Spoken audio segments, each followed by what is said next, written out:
عشق کے 40 اصول از شمس تبریزی۔ اصول نمبر 27۔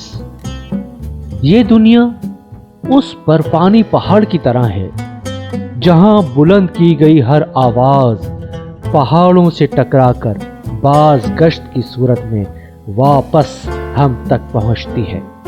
جب بھی تم کوئی اچھی یا بری بات کرو گے تم تک واپس ضرور پلٹ کر آئے گی۔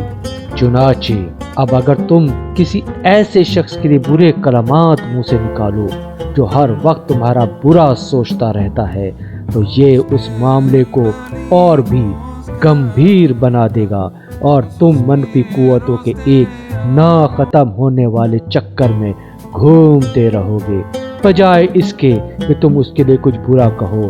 40 دن تک اس کے لیے اچھا سوچو اور اچھی بات منہ سے نکالو۔ تم دیکھنا کہ 40 دن بعد ہر شے مختلف محسوس ہوگی، کیونکہ تم پہلے جیسے نہیں رہے اور اندر سے تبدیل ہو گئے۔